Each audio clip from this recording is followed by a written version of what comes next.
નમસ્કાર, આપ જોઈ રહ્યા છો Spark Today News. Sodpur pay centre શાળાનો મામલો ફરી ગરમાયો છે। ટીપીઓ દ્વારા તપાસનો ધમધમાટ। 1 વર્ષ અગાઉ ઉઠેલા ભ્રષ્ટાચારના આક્ષેપોને લઈ ફરી એકવાર વિવાદ તેજ બન્યો છે।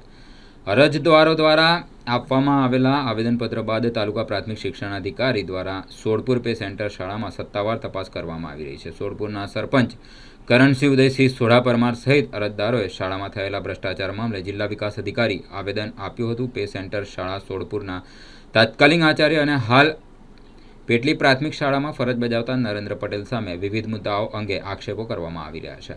તપાસ દરમિયાન શાળાના શિક્ષકો તેમજ સરપંચ સહિત અરજદારોના નિવેદન લેવામાં આવી રહ્યા છે। તાલુકા પ્રાથમિક શિક્ષણાધિકારી દીપકભાઈ મકવાણા દ્વારા શાળામાં એટીવીટી ગ્રાન્ટ હેઠળ બનાવવામાં આવેલા શેડ, બ્લોક તેમજ ક્લાસરૂમના દરવાજા બંધ કરીને ઊભી કરેલી દિવાલનું સ્થળ પર જઈ નિરીક્ષણ કરવામાં આવ્યું હતું। ટીપીઓ દીપકભાઈ મકવાણાની હાજરીમાં અરજદારો પાસેથી લેખિત નિવેદન પણ લેવામાં આવી રહ્યા છે। અરજદારની માંગ છે કે સંપૂર્ણ તપાસ પૂર્ણ થયા બાદ આચાર્ય સામે કાયદેસરની કાર્યવાહી કરવામાં આવે।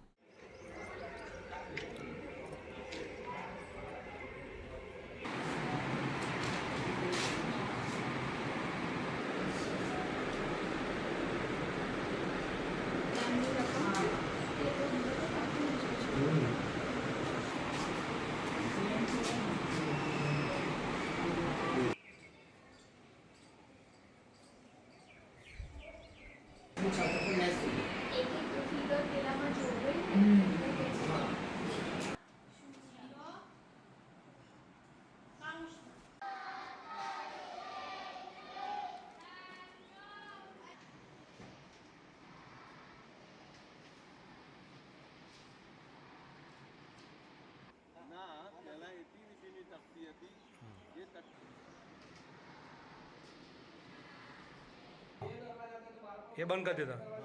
એને બંધ કરી દીધું। हाँ એને બંધ કરી દીધું અને આ રૂમનો એક આ દરવાજો અને બીજો આ દરવાજો હતો।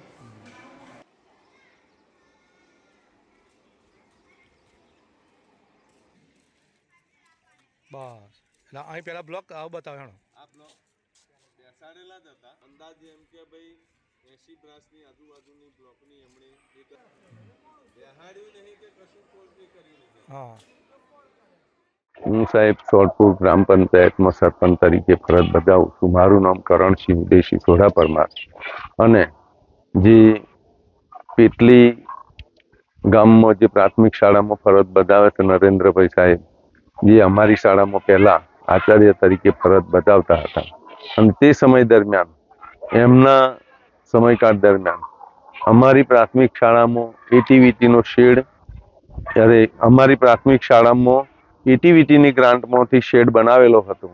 એ શેડની અંદર એટીવીટીની તકતી કાઢી નાખીને એમ કે એની અંદર દાતાઓની તકતીઓ લગાવેલી છે અને એ તકતીઓ લગાવી અને એમણે ત્યાર પછીની પ્રક્રિયામાં સરકારશ્રી દ્વારા જે ઓરડાનું બાંધકામ કરેલું, 3 ઓરડાનું બાંધકામ, એ 3 ઓરડાની અંદર બબે એમ કે દરવાજા સરકારશ્રી તરફથી મૂકેલા એમના આયોજન મુજબ એ દરવાજા બંધ કરીને નવેસરથી એમની રીતે એક દરવાજો અમુક જગ્યાએ બંધ કર્યો, અમુક જગ્યાએ 2 દરવાજા બંધ કરીને એમની રીતની પ્રક્રિયા કરીને હાલની પોઝિશનમાં બાળકોને મુશ્કેલી થાય એવી પરિસ્થિતિ પણ પેદા કરેલી છે।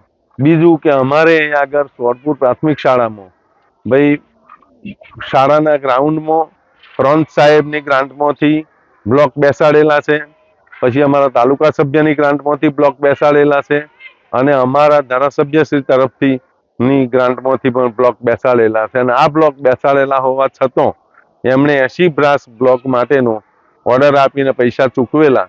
એ પૈસા બીજા બ્લોક ઉતાર્યા નથી કે અહીંયા આગળ એ પૈસા કોઈ પરત પાછા પણ જમા કરાવેલા નથી।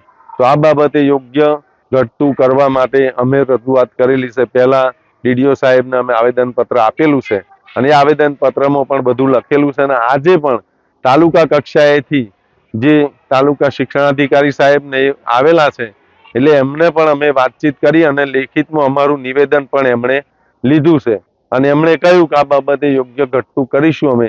એ બાબતની એમણે ભાઈ અમને ખાતરી આપી છે।